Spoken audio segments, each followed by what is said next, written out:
దేవుని స్తోత్రం. మీ అందరికీ వందనాలు.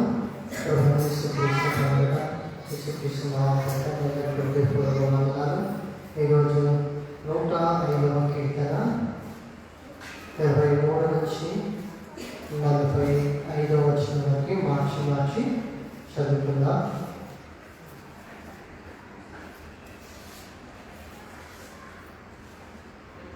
105వ కీర్తన 23 నుంచి 45వ వచనం వరకు మార్చి చదువుకుందాం. ఇశ్రాయేలు ఐగుప్తులోనికి వచ్చెను. యాకోబు మహాదేశమందు పరదేశిగా ఉండెను.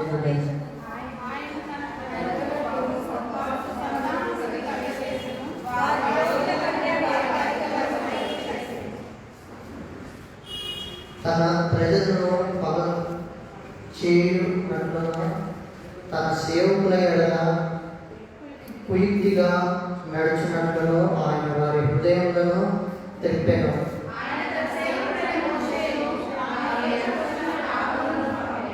వారు ఐగుప్తీయుల మధ్యలో ఆయన సూచక్రియలను హాము దేశములో మహత్కార్యములను జరిగించిరి.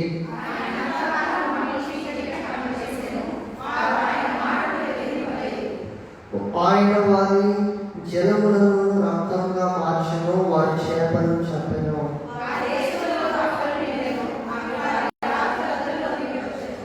ఆయన ఆగ్నేయంగా జల్లిగలు పుట్టెను, వారి ప్రాంతములన్నిటిలోనికి దోమలు వచ్చెను.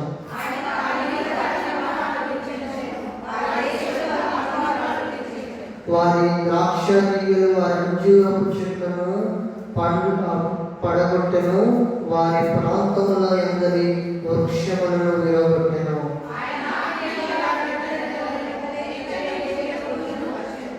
అవి వారి దేశపు కూర చెట్లన్నిటిని వారి భూమి పంటలను తినివేసెను.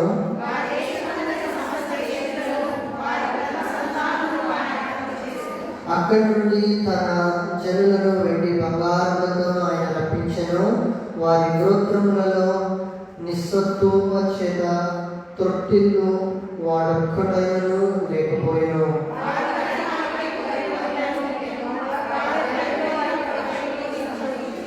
వారికి చాటుగా నుండుటకై ఆయన మేఘమును కల్పించెను, రాత్రి వెలిగించుటకై అగ్నిని కల్పించెను.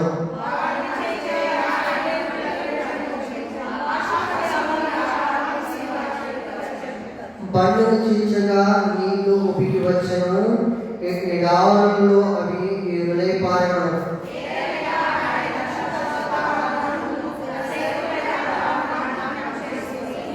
ఆయన తన ప్రజలను సంతోషంతోనూ తాను ఏర్పరచుకుని వారిని ఉత్సాహదానితోనూ వెలుపలికి రప్పించెను. తన ధర్మశాస్త్ర వీధులను ఆచరించినట్లును అన్యజనుల ప్రజలను ఆయన జనముల కష్టాలను వారు స్వాధీనపరచుకుంది. దేవుని కొన్ని వాటిని దీవించినాక దయచేసి అందరూ కూర్చున్నట్లయితే ప్రార్థన చేసుకున్నాం. వాక్యం గురించి ప్రార్థన. దేవాది దేవ, రాజాది రాజా, నీకు వందనములు, స్తోత్రం తండ్రి. ఈ యొక్క 2వ ఆరాధనలో ఉన్నాం తండ్రి. పునరుద్ధారణము అయ్యా 105వ కీర్తన 23 నుంచి 45 వచనాలను ధ్యానం చేయబోతున్నాం తండ్రి. నాలో నుండి మాట్లాడింపచేయము రాజా, నోటికి పూలగా ఉండి మాట్లాడింపచేయము తండ్రి. వినగలిగిన చోటు స్పష్టతోటి దయచేయండి. నా పెదవుల్ని నా శరీరాన్ని పరిశుద్ధపరచు రాజా. అయ్యా నీకు పరిశుద్ధాన్ని దయచేత వాక్యం విని అమలు వేసుకొని అనుసరించే వాక్యం ఇక్కడ వచ్చిన వారందరికీ దయచేయమని కోరుతూ యేసుక్రీస్తు నామములో ప్రార్థిస్తున్నాం తండ్రి. ఆమేన్. హల్లెలూయా. ఈరోజు 105వ కీర్తనలో కొన్ని మాటలు ఉన్నాయి. మనం 21 నుంచి 22 వరకు ధ్యానం చేస్తున్నాం. ఆదివారం ఈ ఆదివారం 23వ మాట ఏమన్నాడు? ఇశ్రాయేలు ఐగుప్తులోనికి వచ్చెను. యాకోబు మహాదేశమందు పరదేశిగా ఉండెను. హాము దేశమందు పరదేశిగా ఉండెను. యాకోబు హాము దేశమందు. సో యాకోబు ఎక్కడికి వచ్చినాడు? ఐగుప్తులకు వచ్చినాడు. ఐగుప్తులు ఎలా ఉన్నాడు? హాము ప్రదేశంలో పరదేశిగా ఉన్నట్టుగా వాక్యం సెలవిస్తుంది. ఇదే వాక్యం మనం తీసుకున్నట్లయితే ఆదికాండంలో ఒక మాట రాయబడింది. యాకోబుకు వచ్చిన మాట ఆదికాండంలో 46వ అధ్యాయంలో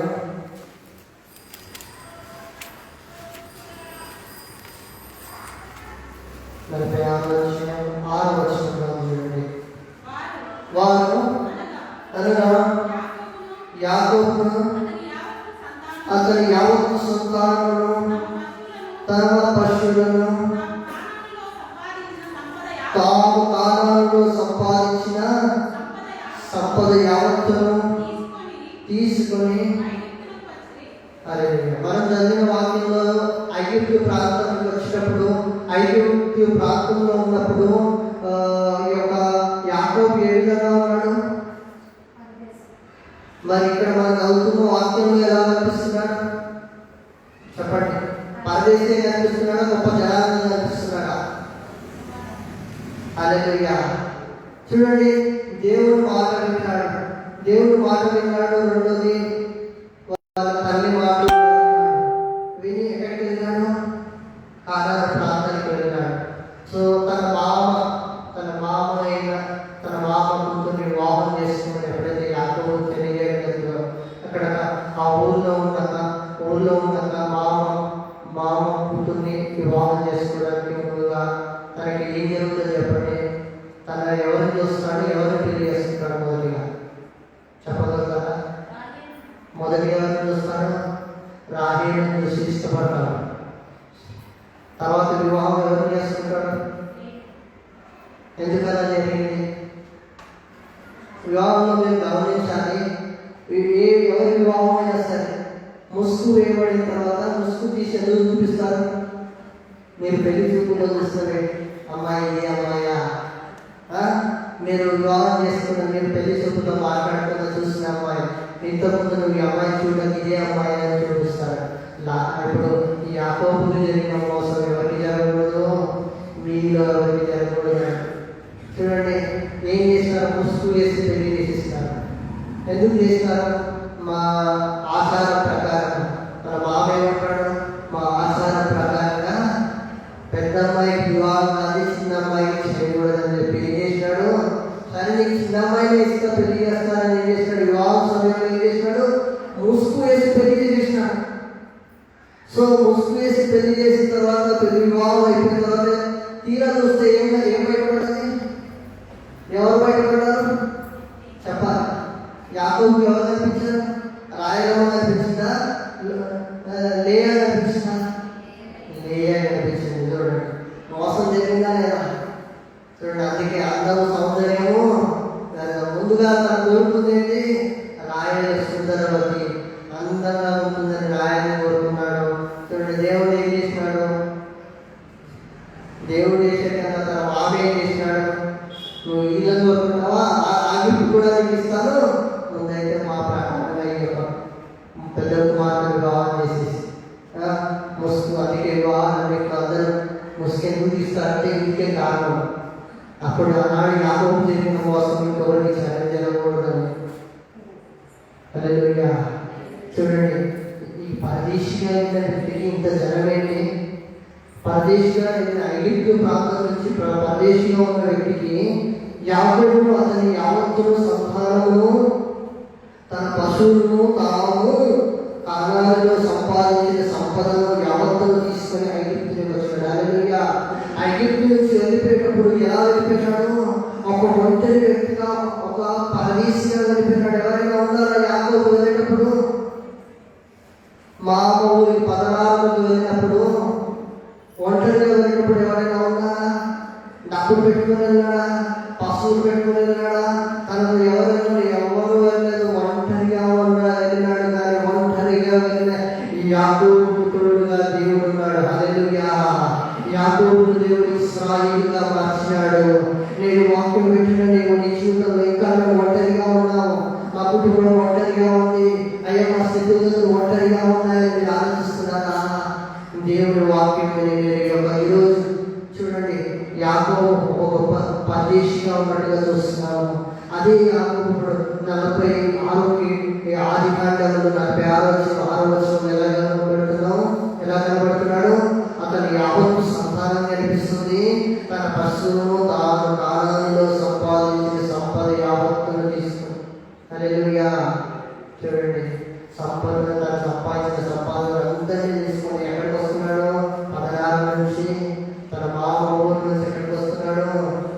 ఐగుప్తులోకి వస్తున్నాడు. హల్లెలూయా. ఇది ఆశీర్వాదం కాదా? ఇది బ్లెస్సింగ్ కదా? ఒంటరిగా ఒక పరదేశిగా ఉన్న వ్యక్తికి దేవుడు ఏం చేసినాడు?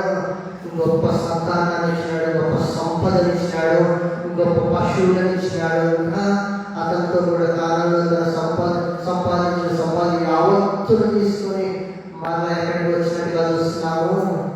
ఐగుప్తు ప్రాంతానికి వచ్చినట్టుగా. నేను నీవైనా నేనైనా సరే ఆశీర్వాదం అనేది ఎవరి నుంచి మనం తీసుకోవాలి చెప్పండి? అబ్రహాము ఇచ్చిన యావత్తు, అబ్రహాంకి ఇచ్చిన వాగ్దానం యాకోబు వరకు కూడా దేవుడు విడిచిపెట్టలేదు. హల్లెలూయా. అప్పుడు అబ్రహాము దేవుడు ఇచ్చిన నిన్ను నీ సంతానం నేను వేడను, నిన్ను ఆశీర్వదించిన జనాన్ని ఆశీర్వదిస్తాను, నిన్ను దూషించిన వ్యక్తులను నేను శపిస్తాను అన్నాడు. నీ సంతానం నేను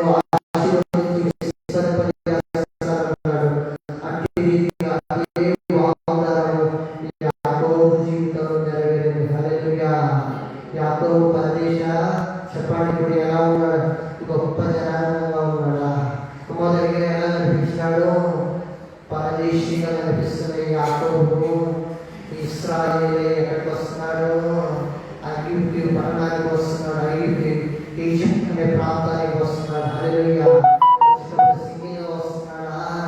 తన పిల్లలు, తన కుమారు, తన సంపాదించిన సంపద, పశువులు, తన దగ్గర దాసులు, దాసీలతో, తనతో ఉన్న పరివారం అందరినీ తీసుకొని ఎక్కడికి వస్తున్నాడు? కానాను నుంచి ఎక్కడికి వస్తున్నాడు?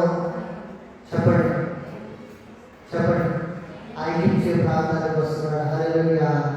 మరి అంత సంపద ఎక్కడి నుంచి వచ్చింది? ఎవరి మీద ఆధారపడ్డాడు? దేవుని మీద ఆధారపడ్డాడు. చూడండి, ఇంకో వాక్యం చూస్తున్నాం. 105:24 వచనం చూడండి. ఆయన తన సేవకుడైన మోషేను, క్షమించండి, 105:24, ఆయన తన ప్రజలకు బహు సంతానాభివృద్ధి కలుగజేసెను, వారి విరోధుల కంటే వారి అధిక బలంగా. చూడండి, తన సేవకులు తను ఏం చేసినాడు? చెప్పండి. ఆయన తన ప్రజలకు బహు సంతానాభివృద్ధి కలుగజేసెను, వారి విరోధుల కంటే వారిని అధిక బలము. చూడండి, అధిక బలం ఎవరికి వచ్చింది? ఇక్కడ వచ్చిందా లేదా? యాకోబు. ఇంకెవరికి వచ్చింది చూద్దాం. నిర్గమకాండం మొదటి అధ్యాయం నిర్గమకాండము మొదటి అధ్యాయం 7వ వచనం. ఇశ్రాయేలీయులు బహు సంతానము గలవారి అభివృద్ధి పొంది విస్తరించి అత్యధికంగా ప్రగతి వారున్న ప్రదేశం వారితో నిండి ఉండేను. సో ఇశ్రాయేలు ప్రజలకు ఎటువంటి ఆశీర్వాదం చూడండి. ఇశ్రాయేలు ప్రజలు ఎలా కనిపిస్తున్నారు? బహు సంతానం గలవారి అభివృద్ధి పొంది విస్తరించి అత్యధికంగా ఏమవుతున్నారు? ఇక్కడ ఎలా కనిపిస్తున్నారు? బహు సంతానం గలవారి. సో బ్లెస్సింగ్ అనేది కనిపిస్తుందా? తన సేవకులకు, తన ప్రజలకు. ఇంకేముంది ఇక్కడ? వారు ప్రదేశం వారితో నుండి, వారున్న ప్రదేశం ఎవరితో నుండి ఉన్నది? ఇశ్రాయేలు ప్రజలతో నుండి ఉన్నది. హల్లెలూయా. చూడండి, తన ప్రజలను దేవుడు ఎవరు విడిచిపెట్టడం, గొప్ప జనాంగంగా చేస్తున్నాడు. ఇక్కడ 9వ వచనంలో చూడండి, అతడు జనులతో ఇట్లను, ఇదిగో ఇశ్రాయేలు సంతతి ఈ జనము మనకంటే విస్తారముగా పరిష్టంగా ఉన్నది. హల్లెలూయా. ఐగుప్తులు చూసి ఏమంటారు? ఈ ఇశ్రాయేలు జనము మనకంటే బలిష్టమైన జనముగా కనిపిస్తున్నారు. సో మోషేకు దేవుడు ఏమంటున్నాడు? నిర్గమకాండం 3వ అధ్యాయంలో మోషేకి దేవుడు చెప్పిన మోషేతో 3:10 చూడండి. కాగా రమ్ము, నేను ఫరో ఎదురుకు పంపెదను, ఇశ్రాయేలీయులైన నా ప్రజలను నీవు ఐగుప్తులో నుండి తోడుకొని. చూడండి, ఇక్కడ దేవుడు ఏమని పిలుస్తున్నాడు? ఇశ్రాయేలీయులైన ఐగుప్తులో ఉన్న నా జనం ఉంది. ఈ యొక్క ఐగుప్తు ప్రాంతంలో ఇశ్రాయేలు ప్రజలు నా జనం ఉన్నారు. వారు ఏం చేయమని చెప్తున్నాడు? నా ప్రజలు ఐగుప్తులోని తోడుకొని పోవాలని. ఎక్కడి నుంచి తీసుకెళ్ళాలట? ఫరో యొద్ద నుండి. నీవు ఫరో యొద్దకు పంపెదను. నిన్ను ఎక్కడ పంపిస్తానంట దేవుడు? మోషేని ఫరో యొద్దకు పంపిస్తానంట. అక్కడి నుంచి నువ్వు ఏం చేయాలని తెలియజేస్తున్నాడు? నా ప్రజలు, ఇశ్రాయేలు ప్రజలు, నా ప్రజలు నువ్వు ఐగుప్తు నుండి తోడుకొని రావాల్సింది నీకు బాధ్యత అప్పచెప్తున్నాడు. దేవుడు ఏం చేసినాడు? ఒక వారికి ఇచ్చినాడు. సో ఈ వారిని సాధించే విషయంలో మరి మోషే ఏమంటాడు? మోషే మనస్సు ఎలాంటిదో కొన్ని మాటలు చూస్తున్నాను. ఇక్కడ నేను 10వ వచనంలో కూడా ఉంది. 10వ వచనం మనం చూస్తున్నాం కదా. 8వ వచనం చూడండి. కాబట్టి ఐగుప్తుల చేతుల నుండి వారిని విడిపించుటకును ఆ దేశంలో నుండి విశాలమైన మంచి దేశంలో, అనగా కానానీయులకు, హిత్తీయులకు, అమోరీయులకు, పెరిజీయులకు, హివ్యులకు, యెబూసీయులకు నివాస స్థానమైన ప్రవహించు దేశం వారిని నడిపించుటకును దిగి వచ్చి ఉన్నారు. సో దేవుడు ఎక్కడికి తీసుకెళ్తాడంట? ఇశ్రాయేలు ప్రజల్ని పావులు తేనెలు ప్రవహించే ప్రాంతానికి తీసుకెళ్తారంటాడు. ఇప్పుడు ఈ యొక్క పాలు తేనెలు ప్రవహించే అభివృద్ధి చెందిన దేశానికి, ఆశీర్వదింపబడిన ప్రాంతానికి తీసుకెళ్ళడానికి దేవుడు ఎవరు వాడుకుంటున్నాడు? ఇశ్రాయేలు నుంచి మోషేని వాడుకుంటున్నాడు. హల్లెలూయా.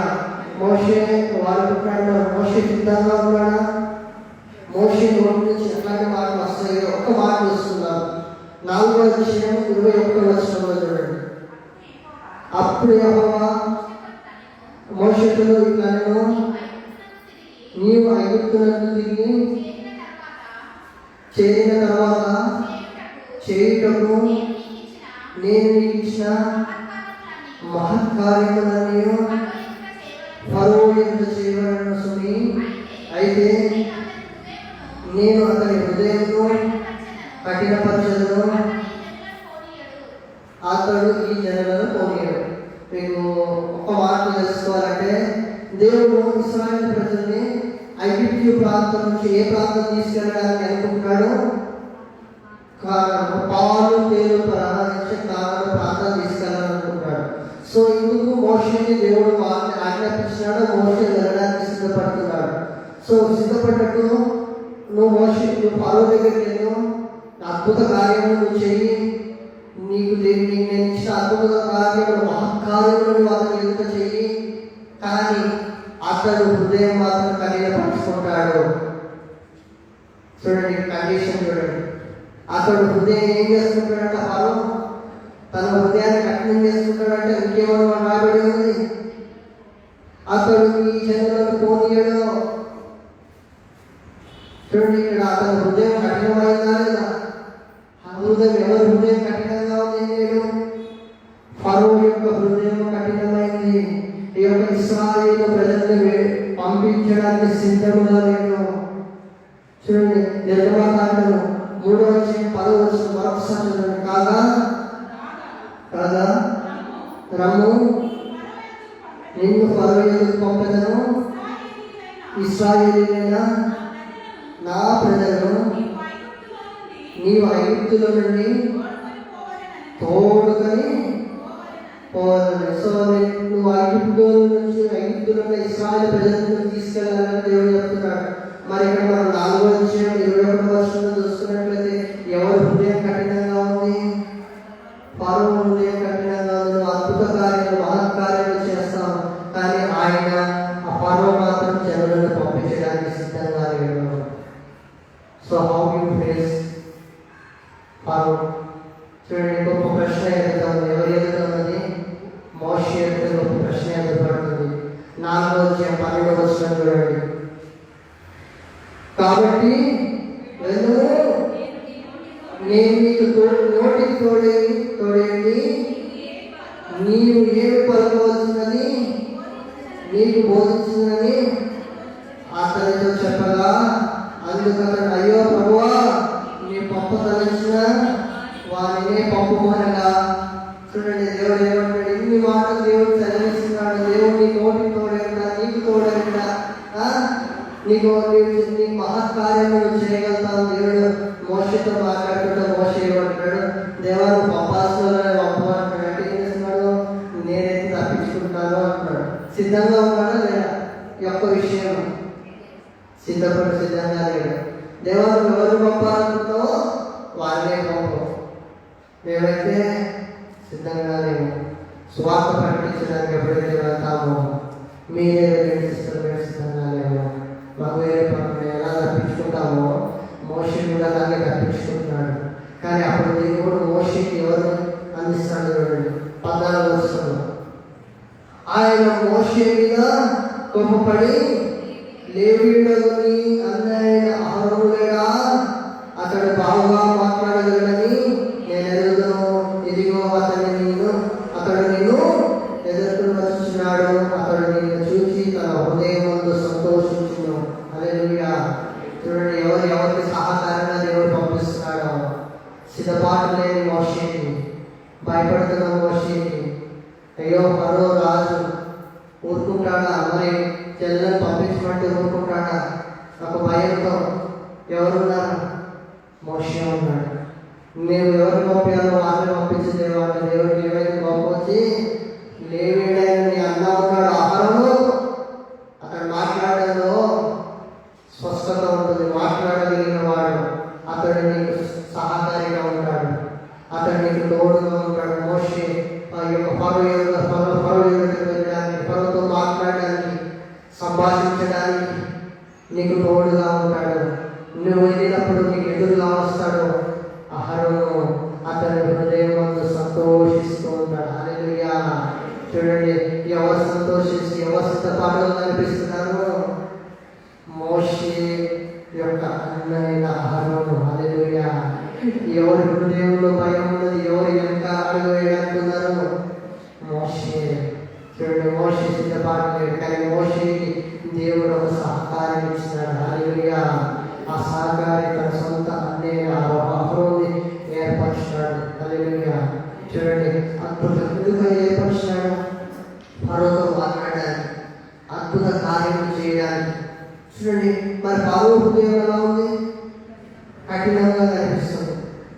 ఫరో జనులను పంపించడానికి సిద్ధంగా ఉన్నాడా? ఎప్పుడు సిద్ధమవుతాడు ఫరో? 105వ కీర్తన 27వ వచనం చూడండి.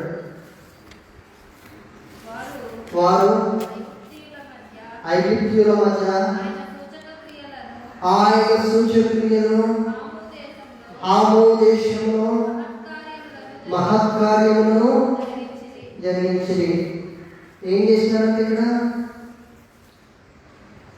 20 ఆయన తన సేవకుడైన మోషే తాను ఏర్పరచుకున్న అహరోను పంపెను. వారు ఐగుప్తీయుల మధ్యలో ఆయన సూచక్రియలను ఆమో దేశంలో మహత్కార్యములను జరిగించి ఏం జరిగించవలసి వచ్చింది? నువ్వు మహత్కార్యం చేస్తావు దేవుడు ముందే చెప్పినాడా? మనం ఆది ఇప్పుడు నిర్గమకాండంలో చూసుకున్నట్లుగా మహత్కార్యాలు 4:21 మనం చదువుతున్నాం కదా. మహత్కార్యాలు చెయ్యి, ఫరో ఎదురు చెయ్యి అన్నాడు. మరి మహత్కార్యాలు చేసినాడా? ఏంటి ఆ మహత్కార్యాలు మనం ధ్యానిస్తాం.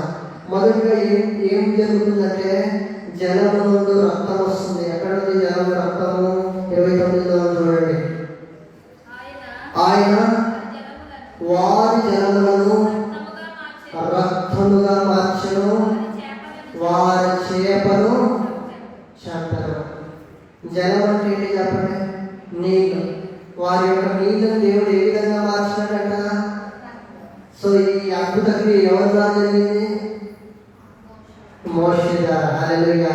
చూడండి, నీ ద్వారా అద్భుత కార్యాలు జరుగుతాయని దేవుడు సెలవించినాడా లేదా? హల్లెలూయా. స్వార్థ ప్రకటించడానికి వెళ్ళినప్పుడు సిద్ధపడి వెళ్ళు. దేవుడు నీ ద్వారా కూడా అద్భుత క్రియలు చేయబోతాడు. మీరు అదే విశ్వసిస్తే. చూడండి, వెళ్ళడానికి సిద్ధం లేడు. కొంచెం ఏం చేసినాడు? దేవాలు ఎవరు పంపో వాళ్ళనే పాపం తప్పించుకునేవాడిగా ఉన్నాడు. ఈ తప్పించుకునేవాడిగా ఉంటే దేవుడు కోపపడి ఏం చేసినాడు? నీకు సహకారం నీకోసం ఎదురు చూస్తున్న వ్యక్తి ఉన్నాడు. అహరోన్ని పంపించినాడు తనకు తోడుగా. సో అహరోను హత్యకార్యం చేసినాడా? మోషే చేసినట్టుగా ఉందా ఇక్కడ? హల్లెలూయా. దేవుడు ఎవరిని ఏర్పరచుకుంటాడో వారిని జరిగిస్తాడు. హల్లెలూయా. సహకారం దేవుడు ఎన్నుకుంటాడు. స్వార్థపడి మీకు సహకారం వస్తారు, వారు మీకు సహకారిగానే ఉంటారు. కానీ కార్యం మీ ద్వారా జరుగుతుంది. హల్లెలూయా. మొదటి కార్యంలో చూడండి, జలంలో దేవుడు ఏ విధంగా మార్చినాడు?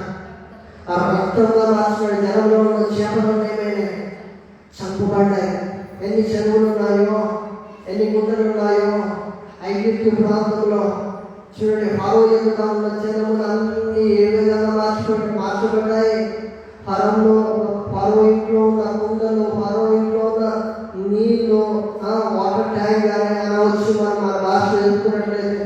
ఫరో నీళ్ళన్నీ ఏ విధంగా మార్చబడ్డాయి చెప్పండి? రక్తంగా మార్చబడ్డాయి. సో రక్తంగా మార్చబడిన తర్వాత ఫరో సిద్ధపడ్డా జనంలో పంపించటకు. ఇంకా తన హృదయాన్ని కఠినపరుచుకున్నాడు. జొర్రీలను కూడా దేవుడు పంపించినట్టుగా ఉన్నది. ఇక్కడ రెండు కప్పలను, వెళుతలను చూడండి. దాని తర్వాత ప్రశ్నలు చూడండి ఏమని రాయబడింది? వారి దేశంలో కప్పలు నిండెను, అవి వారి రాజుల గదిలోకి వచ్చాను. చూడండి, కప్పలు ఎవరి గదిలోకి వెళ్ళాయి చెప్పండి? రాజుల గదిలోకి వెళ్ళినట్టున్నాయి. ఏ రాజు గదిలోకి వెళ్ళాయి? ఫరో యొక్క గదిలోకి వెళ్ళినాయి. మరి ఇశ్రాయేలు ప్రజలు ఇళ్ళలోకి వస్తాయా? రాలేదు. ఎందుకు? దేవుడి మీద ఆధారపడ్డారు కాబట్టి.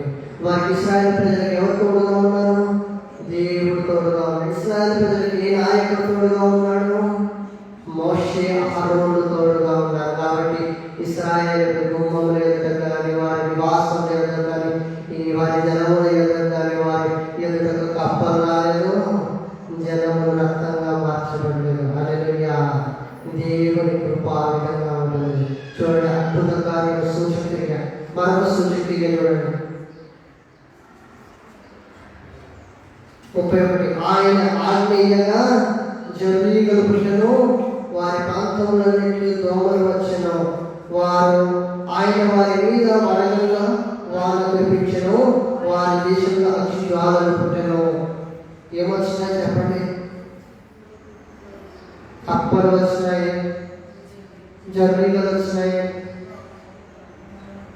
పంటలకి చీడపురుగులు వచ్చినట్టుగా ఉంది, మెడికల్ వచ్చినట్టుగా ఉంది. ఇంకా కష్టపడిన ఫలంలో మీకు ఏమొచ్చినాయి? మెడికలకు దేవుడు అప్పగించినాడు వారి కష్టఫలములను. వడగండ్ల చేత వాళ్ళ ద్రాక్ష తీగలు ఏమైనాయి? అంజూరపు చెట్లు ఏమైనాయి? వడగండ్ల చేత ఏమైనాయి?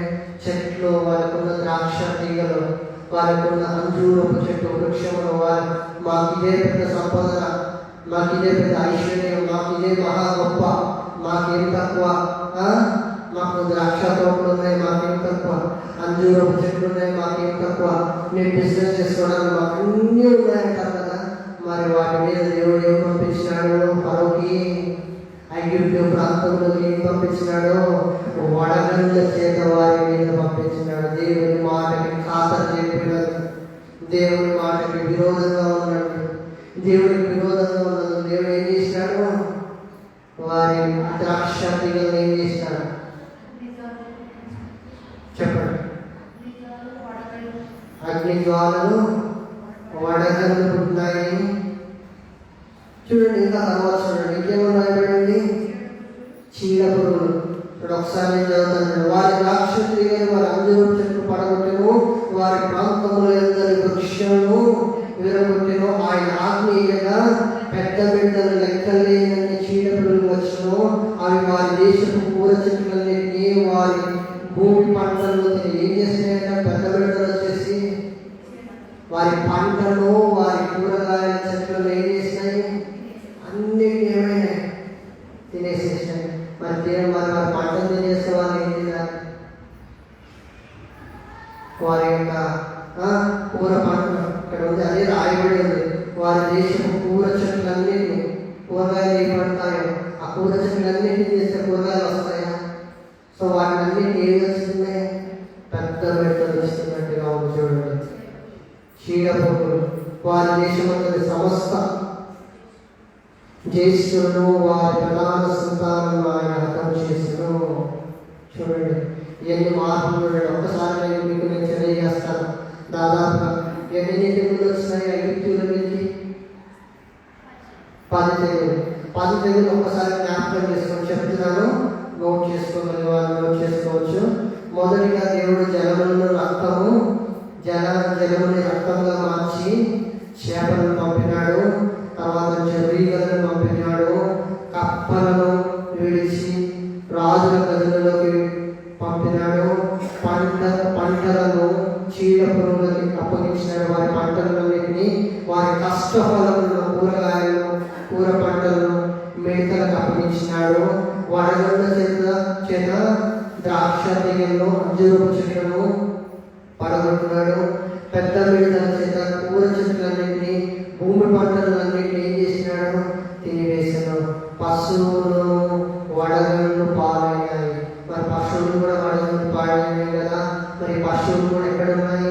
ఇక్కడ పశువుల గురించి రాయబడలేదు కదా. అంటే మీరు 78వ కీర్తన చేయండమ్మా. 78వ కీర్తన, 78వ కీర్తన చూడండి. 48వ వచనంలో చూడండి.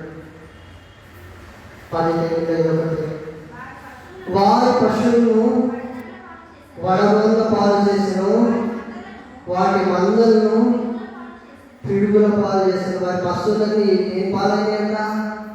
వడగళ్ళ పాలయ్యాయి. సో వారి మందలు ఏమైనాయి?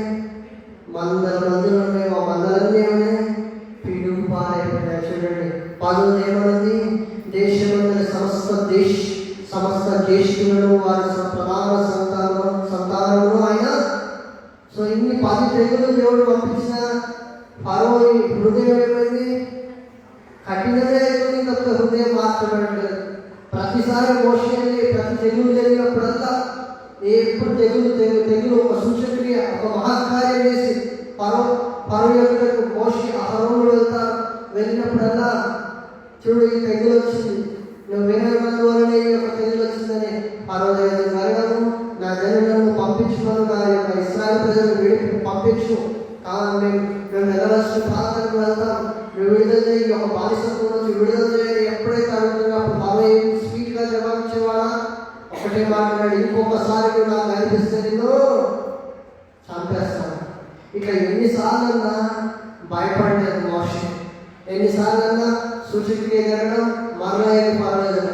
ఎప్పుడైతే తన జ్యేష్ఠ కుమారుడు ప్రథమ ఫలము ఫరో యొక్క ఐగుప్తుల్లో ఉన్న జ్యేష్ఠులు ఎప్పుడైతే మరణిస్తారో అప్పుడు ఫరో అంటాడు, ఇక వెళ్ళండి మీ జనాంగాన్ని తీసుకొని వెళ్తూ ఉంటాడు. ఎంత ఘోరం కదా ఉన్నది. ఫరోకి ఎంతమంది కుమారులు చెప్పండి? ఒక్కడే కుమారుడు ఫరోకి. ఆ ఉన్న ఒక్క కుమారుడు ఏమైనాడు? చనిపోయినాడు. చూడండి దేవుని మాట వినందుకు, దేవుని ఆజ్ఞ ఖాతరు చేయనందుకు, బేఖాతరు చేసినందుకు ఏమైంది? తన ప్రధాన సంతానం అనగా జ్యేష్ఠ కుమారుడు ఉండగా ఒక్క కుమారుడు ఏమైనాడు? దేవుడు ఏం చేసినాడు చెప్పండి? హతము చేసినాడు. దేవుడికి వ్యతిరేకంగా రూపింపబడిన ఏ ఆయుధం ఏమి కాదు, వాద్యలేదు. చూడండి దేవుడు మోషేని వాడుకున్నాడు కదా. ఇక్కడ 105:38 చూడండి ఒకసారి. 105:38 చూడండి. వారి వల్ల ఐగుప్తులకు భయపడ్డాను, వారు బయలు వెళ్ళినప్పుడు ఐగుప్తీయులు సంతోషించారు. చూడండి ఇశ్రాయేలు ప్రజల వల్ల ఇశ్రాయేలు ప్రజలకు ఎవరు భయపడ్డారు?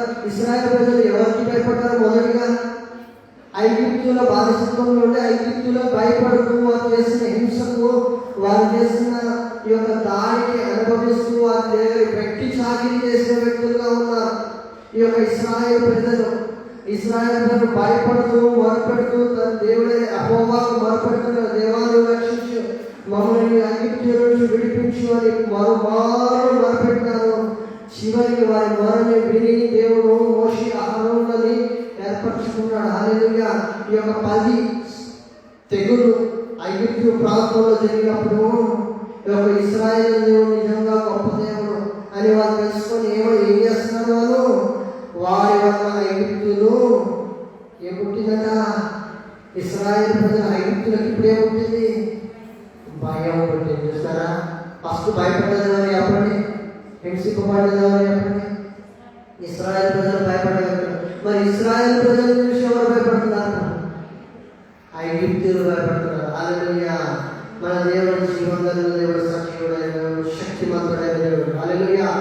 చూడండి, ఇప్పుడు ఐగుప్తులు భయపడుతున్నట్టు ఉంది. వారు బయలుదేరినప్పుడు ఐగుప్తులు సంతోషించి వాళ్ళంతా కోల్పోయినారు. వారి పంట కోల్పోయినారు, వారి పశువులను, వారి మందలను, వారి పూల చెట్లను, ద్రాక్ష తీగలను, వారి అంజూరపు చెట్లను, వారి జనములలో ఉన్న చేపలను, మిడతలను వచ్చి వడగళ్ళ చేత, ఈ యొక్క పిడుగుల చేత ఇబ్బంది పడి వాళ్ళంతా నష్టపోయినారు. ఎంత నష్టపోయినా కానీ ఈ ఇశ్రాయేలు ప్రజలు వెళ్ళిపోయినప్పుడు వాళ్ళు ఏం జరుగుతుందంట? సంతోషం. మొదటిగా మేము ఎందుకు పంపించాలి? మా దేవోత్సవం మేము పని చేసుకుంటామన్న. చూడండి, దేవుడు బానిసత్వం నుంచి ఎవరు విడుదల చేసినాడు చెప్పండి. మరి ఇశ్రాయేలు ప్రజల్లో సంతోషం చెప్పాలా?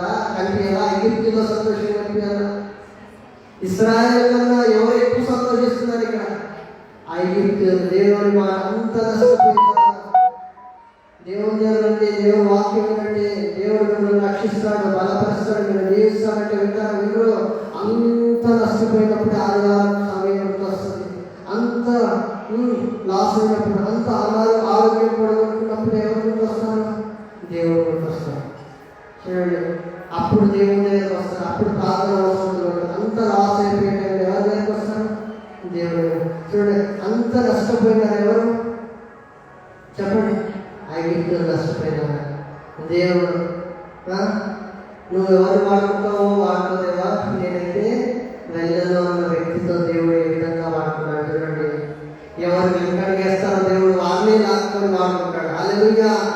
దేవుడు వాగ్దానం ఇచ్చేవాడు. ఈ యొక్క మహత్కార్యాలు జరిగినాయి లేదా? 4 మరొకసారి 4:21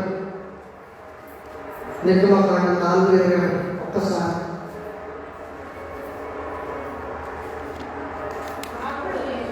అప్పుడు యెహోవా మోషేతో ఇట్లనెను, నీవు ఐగుప్తులను తిరిగి చేరిన తర్వాత చేయుటకు నేను నీకు ఇచ్చిన మహత్కార్యములన్నీ ఫరో ఎదుట చేయడం చాలు. సో ఫరో ఎదుట మహత్కార్యాలు జరిగినాయా లేదా? దేవుడు మహత్కార్యం ఎవరు చేసి అప్పగించినట్టు? మోషే చేతికి. సో మోషే ద్వారా 10 మహత్కార్యాలు జరిగినాయి. జరిగిన తర్వాత అప్పుడు వారు ఏమైనాడు? సైలెంట్ అయ్యాడు. అప్పటి వరకు ఏంటి?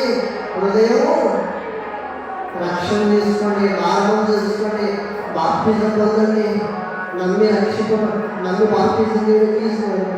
బాప్తిజం తీసుకున్నవాడు రక్షింపబడతాను, నమ్మని వాడికి శిక్ష విధింపబడుతుందని వాక్కు సెలవిస్తుందని చెప్తున్నప్పుడు వింటున్నారు, వదిలేస్తున్నారు, వింటున్నారు, హృదయం కట్టిన వింటున్నారు, బాప్తిజం తీసుకున్నారు, చూస్తున్నారు.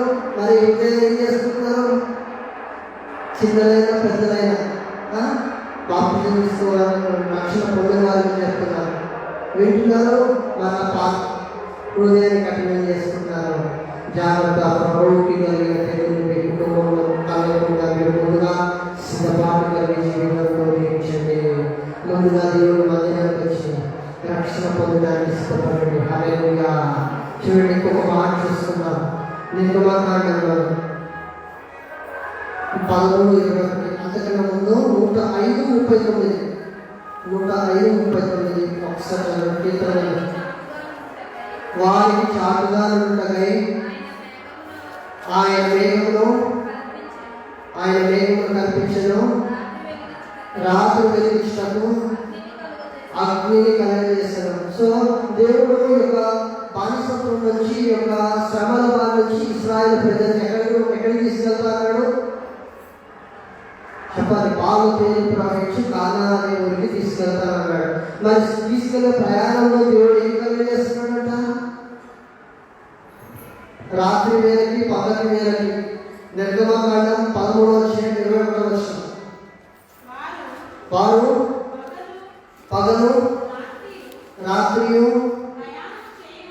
ప్రయాణం చేయనట్టుగా యెహోవా త్రోవలో వారిని నడిపించుటకై పగటివేళ మేఘస్తంభములను వారికి వెలిగించుటకు రాత్రివేళ అగ్నిస్తంభములను ఉండి వారికి ముందుగా నడుచుచూ వచ్చెను. హల్లెలూయా. పగటి వేళ ఏముందంట? పగటి వేళ స్తంభముగా ఉన్నాడంట. రాత్రి వేళ దేవుడు ప్రయాణం చేసిన ఇశ్రాయేలు జనాంగానికి, వారికి, వారి పశు సంపదకి, వారి యొక్క సంతానములకి, మోషే అహరోనులకి దేవుడు తోడై నడిపిస్తున్న సమయంలో వారికి పగలు మేఘస్తంభం ఉందంట, రాత్రి ఏముందంట? అగ్ని స్తంభములోని దేవుడు వారి ముందర నడుస్తున్నాడంట. హల్లెలూయా. చూడండి, God doesn't leave you alone. దేవుడిని నమ్మిన ప్రజల్ని, దేవుడిని ఆధారపడిన వ్యక్తిని కానీ, ఆధారపడిన యొక్క స్త్రీని కానీ విడిచిపెట్టువాడు దేవుడు కాదు. దేవుడిని వాగ్దానం చేయవాడు, నమ్మదగిన వాడు.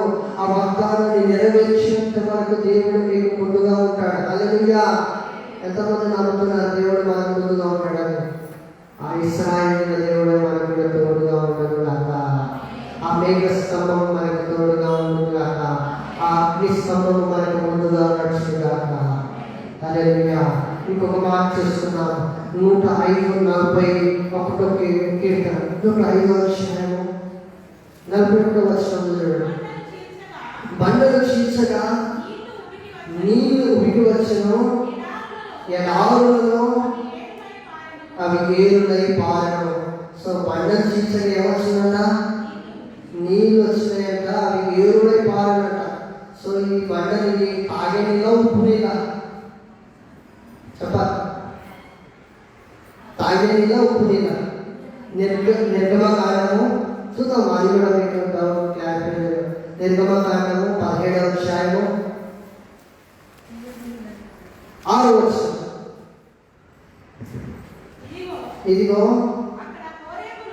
అక్కడ హోరేబులోని బండ మీద నేను నీకు ఎదురుగా నిలిచెదను. నీవు ఆ బండను కొట్టగా ప్రజలు త్రాగుటకు దానిలో నుండి నీళ్లు బయలుదేరినని మోషేతో సెలవిగా, మోషే ఇశ్రాయేలు కళ్ళు ఎదురగి అట్లు చేశాను. ఇవేం నీళ్ళు? పారేసే నీళ్ళు, తాగే నీళ్ళు ఇచ్చినాడు. హల్లెలూయా. ఏ నీళ్ళు ఇచ్చినాడు దేవుడు? తాగేటి నీళ్ళు ఇచ్చినాడు. ఎడారిలో నీళ్ళు దొరుకుతాయా? దొరుకుతాయి. బండల నుంచి దేవుడు నీళ్ళు దయచేసిన దేవుడు నీకు, నీ కుటుంబానికి విపత్కరమైన పరిస్థితుల్లో కూడా దేవుడు మీకు నీళ్ళ రూపంగా దేవుడు దీవిస్తాడు. హల్లెలూయా. తిని ఆహారం తృప్తి పొందగలిగే అంతగా దేవుడు మనం దీవిస్తాడు. హల్లెలూయా. ఇశ్రాయేలు ప్రజలు తాగి తృప్తి పొందగలిగినారు. ఇంకెక్కడ ఉంది మనకి మాట? సంఖ్యాకాండం 20:11.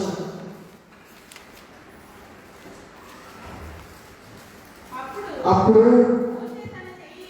మోషే తన చేతి 2 మార్లు తన కర్రతో ఆ బండను కొట్టగా నీళ్లు సమృద్ధిగా ప్రవహించును, సమాజము. చూడండి, మనం ఈ నీళ్లు దేనికి యూజ్ అవుతాయని చూస్తున్నాం. 105వ కీర్తనలో 41వ వచనంలో బండను చేసగా నీళ్ళు వచ్చి ఏరులై పాలను మనం చూస్తున్నాం కదా.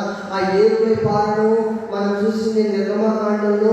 అక్కడ ఉన్న ఇశ్రాయేలు ప్రజలు 17:6వ వచనంలో ఇశ్రాయేలు ప్రజలు ఆ నీళ్లు త్రాగి తృప్తి పొందినారు. మరి ఇక్కడ ఏ సమాజం తాగుతుంది? రెండోది వారి పశువులు కూడా తాగలిగిన నీళ్ళు వచ్చినాయి. హల్లెలూయా. నేరులై పారినట్టు. చూడండి, అట్టి నీరు దేవుడు వారికి దయచేసినాడు. దాహం కలిగిన వారి, దప్పికలు ఉన్న వారికి దేవుడు ఏం కలిగేస్తున్నాడు? వారి దాహాన్ని తీర్చగలుగుతున్నాడు. నీవు ఈరోజు దప్పికలుగా ఉన్నావా? నువ్వు ఆకలి కలిగి ఉన్నావా? దేవుడిని ఈరోజు పంటలోని నీళ్ళు నీకు కూడిస్తాడు. హల్లెలూయా. ఆశ్చర్య కలిగిన ప్రాణాన్ని దేవుడు ఏం చేస్తాడు? తృప్తిపరుస్తాడు. ఈ వాక్యాలన్నీ విన్నాము. అసలు దేవుడు ఇశ్రాయేలు ప్రజలకి 105:45 గొప్ప మార్గము దాగినది. 105:45 తన ధర్మశాస్త్రం అన్నిటికన్నా ముఖ్యమైనది. తన ధర్మశాస్త్ర విధులను ఆచరించినట్లు అన్యజనుల భూములను ఆయన వారికి అప్పగించను. జనుల కష్టార్జితమును వారు స్వాధీనపరచుకునే. హల్లెలూయా. తన ధర్మశాస్త్రమును ఆచరించిన ఎందుకు ఏర్పరచుకున్నాడు దేవుడు ఇశ్రాయేలు ప్రజల్ని? తన ధర్మశాస్త్రమును ఆచరించడానికి, తన ఆజ్ఞలను కైకొనడానికి, తన మార్గంలో నడవడానికి, తన చూపించిన త్రోవలో వెళ్ళడానికి, నీతిమంతులుగా యథార్థవంతులుగా భక్తిపరులుగా నిలిచి ఉండి దేవుని యొక్క ఆజ్ఞలు పాటించడానికి, ఆచరించడానికి దేవుడు తన ధర్మశాస్త్రాన్ని వాళ్ళ ఎడల నిలవటానికి, ఆచరించడానికి దేవుడు వారిని ఇశ్రాయేలు ప్రజల్ని ఏర్పరచుకున్నాడు.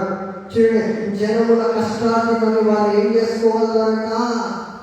స్వాధీనపరచుకోగలుగుతారంట. ఈ మాట మనకు కూడా కావాలి. జనముల కష్టాలను మనం ఏం చేసుకోవాలి? స్వాధీనపరచుకోవాలి. దేవుని ఆజ్ఞలు ధర్మశాస్త్రం మనం ఏం చేయాలి? ఆచరించాలి. ఆచరిస్తున్నావా? ఇప్పుడు వాటిని దేవుడు చేసిన కార్యాలను చూస్తాం. మనం ఆచరించవలసింది ఆయన యొక్క ధర్మశాస్త్రమైనది. మనం పాటించవలసినది ఆయన యొక్క ఆజ్ఞలను. భక్తి పరులవలే, సన్మార్గములలో ఏ భావం ఉండాలి? నవీన స్వభావం కలిగి ఉండాలి. హల్లెలూయా. ఎక్కడ ఈ యొక్క మాటల గురించి రాయబడి ఉన్నదంటే ద్వితీయోపదేశకాండము 4:1 ఏమో రాయబడింది. కాబట్టి ఇశ్రాయేలీయులారా, మీరు బ్రతికి మీ పితరుల దేవుడైన యెహోవా మీకు ఇచ్చిన దేశంలోనికి పోయి స్వాధీనపరచుకున్నట్లు మీరు అనుసరింపవలసిన వీధులను, కట్టడలను నేను మీకు బోధించుచున్నాను వినుడి. హల్లెలూయా. మీరు స్వాధీనపరచుకునబో అంటే మీరు సొంతం చేసుకునే యొక్క కాలాలు అనే ప్రాంతానికి మీరు మిమ్మల్ని పంపిస్తున్నారు. మీరు దాన్ని స్వాధీనపరచుకోవాలి. మీరు అనుసరించవలసిన వీధులను, కట్టడలను నేను మీకు బోధిస్తున్నాను అంటాడు. సో మీరు వెళ్ళి ఎంజాయ్ చేయడమే కాదు, ఎంజాయ్ చేయండి, ప్రభువులో ఎంజాయ్ చేయండి, అనుసరించండి, ఆయన మార్గంలో అనుసరించండి, ఆనందించండి, ఆయనలో ఆనందించండి. ఆయన మీకు ఏం తెలియజేస్తున్నాడు? ఆయన కట్టడలను, ఆయన వీధులను మీకు తెలియాలంటే విధి విధానాలను దేవుడు తెలియజేస్తున్నాడు, ఇక్కడ బోధిస్తున్నాడు. దాన్ని వినేవారిగా మనం ఉండాలి. ఎవరైతే తోసిపుస్తారో పరులాగా ఏం పొందుకుంటారో? నష్టాన్ని పొందుకుంటారు. ఎవరైతే విధి సరి చేసుకుంటారో వారు ఆశీర్వదింపబడతారు. హల్లెలూయా. క్రొత్త నిబంధనలో దేవుని చేయడం రాబడినది. రోమీయులకు రాసిన పత్రిక 14:7-9 స్పష్టంగా రాయబడి 14:7-9 మనలో ఎవడు తన కోసమే బ్రతకడు, ఎవడు చాలా మనలో ఎవడు తన కోసమే బ్రతకడు, మనలో ఎవడు తన కోసమే. సో నీవు బ్రతికేది ఎవరి కోసం బ్రతుకుతావు? ఈ లోకంలో నీ కుటుంబం కోసం బ్రతుకుతావు. చనిపోవాల్సిన టైం వస్తుంది. చనిపోవడం కూడా నీ కోసం చనిపోవడం. చనిపోవడం అంటే నీ ఆత్మ ఎక్కడికి వెళ్ళాలి? దేవుని యొక్కకి వెళ్ళాలి. మనం బ్రతికినలో ప్రభువు కోసమే బ్రతుకుతున్నాం. మనం బ్రతికితే ఎవరి కోసం బ్రతకాలంట? సో మనం ఎలా బ్రతుకుతున్నాం? మనం మన కుటుంబాల కోసం బ్రతుకుతున్నాం. మనం ఎలా బ్రతకాలంట? ఎవరి కోసం బ్రతకాలంట? దేవుని కోసం, యేసయ్య కోసం బ్రతకాలి. చనిపోయినను ప్రభువు కోసమే చనిపోవచ్చున్నాము. దీనికి అర్థం ఏంటంటే, కాబట్టి మనం బ్రతికినను చనిపోయినను ప్రభువు వారమై ఉన్నాము. తాను మృతులకును సజీవులకును ప్రభువు ఇందులో ఉంటాం కదా. క్రీస్తు చనిపోయి మరలా బ్రతికెను. చనిపోవడం, బ్రతకడం క్రీస్తులోనే బ్రతకాలి, క్రీస్తులోనే చనిపోవాలి అని రాయబడి ఉన్నది. బైబిల్ గ్రంథం సజీవులమైన మనం ఎందుకు మనం అలా సజీవులుగా ఉందాము? ఉందా? బైబిల్ గ్రంథంలో ఉందా? బ్రతుకుతే దేవుని కోసం బ్రతకడం, చనిపోతే దేవుని కోసం బ్రతకడం. ఎక్కడ ఎక్కడ రాయబడలేదు, బైబిల్ గ్రంథంలోనే రాయబడలేదు. బ్రతికితే క్రీస్తు కొరకు బ్రతకాలి, మరణించలేను క్రీస్తు కొరకే. ఎందుకు?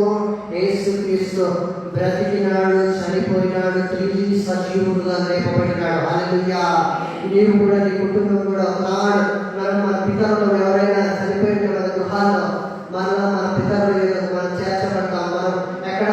ఆయన మధ్యాకాశానికి వచ్చినప్పుడు, మేఘాలుగా వచ్చినప్పుడు మన యేసుక్రీస్తు వారు 3వ దినాన్ని ఎలా సజీవులుగా లేచి వెళ్ళినాడో, మొదట మృతి చెందిన వారు లేపబడతారు. తర్వాత సజీవులైన మనమందరం ఏమవుతాము?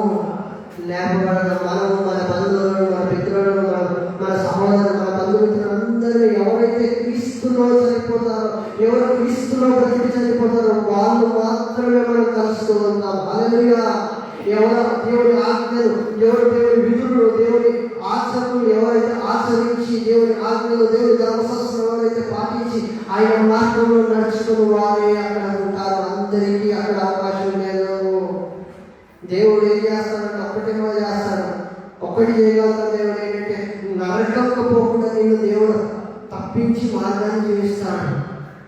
నరకానికి వెళ్ళకుండా దేవుడు ఏం చేస్తాడు? తప్పించి మార్గం చేస్తుంటాడు. ఈ మార్గం, దేవుడి మార్గం చూసి ముందుకెళ్ళావా, పరలోకానికి సిద్ధపడతావు, పరలోక రాజ్యానికి వెళ్తావు. లేదని సుఖ్యంగా ఇంకా పాపము, నీ పాప బాధలకు వెళ్ళినావా, అది నీ సొంతంగా నరకంలో వెళ్తున్నాడు. దేవుడు పాపంలోకి తీసుకెళ్ళాడు, దేవుడు తప్పిదంలోకి తీసుకెళ్ళాడు, తప్పు త్రోవలకు దేవుడు తీసుకెళ్ళాడు. మన సొంత ఆలోచనలు, మన సొంత తెలివిని బట్టి, సొంత జ్ఞానాన్ని బట్టి మన పాపంలోకి, మన తలంపులను బట్టి, మన క్రియలను బట్టి మన పాపంలో జీవించి నరకం వెళ్తాము. అదే దేవుడులో ఉన్నట్లయితే దేవుడు మన ఎక్కడికి తీసుకెళ్తాడు? సజీవులుగా దేవుడు మనం చేస్తాడు. హల్లెలూయా. ఆయన సజీవమైన రాజ్యంలో నేను ఉండటకు దేవుడు ఏర్పరచుకుంటున్నాడు. కొలస్సీయులకు రాసిన పత్రికలో ఒక మాట ఉన్నది. కొలస్సీయులకు రాసిన పత్రికలో 3వ అధ్యాయం 16వ వచనం. సంగీతములతోనూ కీర్తనలతోనూ ఆత్మ సంబంధమైన పద్యములతోనూ ఒకరికొకడు బోధించుచు, బుద్ధి చెప్పుచు, కృపాసహితముగా మీ హృదయంలో దేవుని గురించిన జ్ఞానం చేయుచు, సమస్త విధమైన జ్ఞానముతోనూ క్రీస్తు వాక్యంలో మీలో సమృద్ధిగా నివసించనియుడి. ఒకరొకరు దేంతో హెచ్చరించుకోవాలంట? సంగీతంతో హెచ్చరించుకోవాలి. డైరెక్ట్గా మీరు ఒకరిని ఏమి హెచ్చరించాలనుకున్నా, ఒకరిని ఏదైనా ఇది కరెక్ట్ కాదని చెప్పాలనుకున్నా ఎలా హెచ్చరించుకోవాలంట? సంగీతములతోనూ పద్యములతోనూ. కొత్త పాటలు పాడతారు కదా, కొత్తగా రచిస్తారు కదా, దేవుడి యొక్క కొత్త పద్యములతో, యేసు నామములో కొత్త పాటలతో నువ్వేం చేయాలి? ఒకరినొకరిని సరి చేసుకోవాలి. మన హృదయంలో, మీ హృదయంలో దేవుని గురించిన గానము చేయాలి. ఎవరి గురించిన గానము? ఏ పద్యం ఉండాలి? ఏ రాగం ఉండాలి? దేవుని గురించిన సంగీతం మీలో ఉండాలి. ఇంకో మాట, సమస్త విధమైన జ్ఞానంతో క్రీస్తు వాక్యం మీలో సమృద్ధిగా నివసించినవి. మనలో ఏం సమృద్ధి ఉండాలి? దేవుని వాక్యం సమృద్ధిగా మనలో వేయబడినగా. హల్లెలూయా. 17వ వచనంలో, మరియు మాట చేత కానీ క్రియ చేత కానీ మీరు ఏం చేసినను ప్రభువైన యేసు ద్వారా తండ్రి అయిన దేవునికి కృతజ్ఞతాస్తుతులు చెల్లించు సమస్తమును ఆయన పేరున. So whatever you are going to do, whatever you are going to present, నువ్వేం చేయాలనుకున్నా, ఏ క్రియ చేయాలనుకుంటే, ఏం పని చేయాలనుకున్నా, ఎవరి పేరు చేయాలంట? యేసుక్రీస్తు ప్రేరణ చేస్తూ ఏం చేయాలంట? Thanksgiving. బాబు ఇంపార్టెంట్. ఏం చేయాలి? కృతజ్ఞతలు. హల్లెలూయా. దేవా, నువ్వు ఇచ్చిన కృపను బట్టి నీకు వందనాలు, స్తోత్రాలు. నువ్వు చూపించిన బట్టి కృతజ్ఞత స్తుతులు. థ్యాంక్స్ గివింగ్ టు ఎవరు చేయాలి? థ్యాంక్స్ గివింగ్ మనుషులంతా దేవుడా. Thanksgiving to God. If you made thanksgiving to God, you are going to test more. మనం ఎంతగా దేవుడు కృతజ్ఞులై ఉంటాం, దేవుడు అత్యధికంగా మనం జీవిస్తాడు. ఎవరు వాక్యంలో సమృద్ధిగా వారి యందు నెమరు వేసుకున్న హృదయంలో పదలపరుచుకుంటారో వారు వర్ధిల్ల చేయబడతారు. హల్లెలూయా. ఈ యొక్క వాక్యం విషయం ఈరోజు కూడా నీ హృదయంలో ఇంకా కొంత కలత ఉన్నదా? పాటించండి. మొదటి యోహాను సువార్తలో రాయబడి యోహాను రాసిన మొదటి పత్రిక, యోహాను రాసిన మొదటి పత్రిక, ఇంకొక మాట, ఆఖరి మాట, యోహాను రాసిన మొదటి పత్రిక 2వ అధ్యాయం 3-6 వచనాలు. మరియు మనము ఆయన ఆజ్ఞను గైకొనిన ఎడల దీనివల్లనే ఆయన ఎరిగి ఉన్నామని తెలుసుకున్నాం. మనము ఆయన ఆజ్ఞలను గైకొంటే మనం ఏంటంటే ఆయనను తెలుసుకున్నామంట. ఇంకోటి ఆయనను ఎరిగి ఉన్నామని తెలుసుకున్నాము. ఆయనను ఎరిగి ఉన్నామని చెప్పుకోవచ్చు. ఆయన ఆజ్ఞను గైకొనని వాడు ఎవరంటే అబద్ధికులు? అబద్ధమాడతారు. నిజం చెప్తారు. నిజము అబద్ధం గురించి కాదు దేవుడు చెప్పేది. ఆయన ఆజ్ఞలు పాటిస్తున్నాము అంటారు కదా, అటువంటి వారు అబద్ధికులను వాక్యం సెలవిస్తుంది. ఎవరైతే ఆయన ఆజ్ఞలు పాటిస్తారో వారి గురించి కాదు దేవుడు తెలియజేస్తుంది. ఆయన ఆజ్ఞలు పాటించకుండా మేమంతా కరెక్ట్గానే ఉన్నామంటారు సరే. దేవుడి ఆజ్ఞలు పాటించారు, దేవుడి యొక్క విధి విధానాలు పాటించారు, దేవుడి యొక్క బోధన వినరు, అంతా ఎలా ఉంటారు? నామకార్థంగా తెలుసుకునే అంటారు సరే. వారి ఎటువంటి వారంట అబద్ధికులని వాక్యం సెలవిస్తుంది. అటువంటి వారిలో ఏముండదంట? ఆ వ్యక్తిలో సత్యం ఉండదంట. ఆయన వాక్యం ఎవడు గైకొనునో వారిలో దేవుడి ప్రేమ నిజంగా పరిపూర్ణమాయను. ఆయన యందు నిలిచిన్నవాడని చెప్పుకునేవాడు ఆయన ఎలా నడుచుకొనినో అలాగనే తాను నడుచుకుని భక్తుడై ఉన్నాడు. మనం ఆయన ఉన్నామని దీనివల్ల తెలుసుకోవచ్చున్నాం. హల్లెలూయా.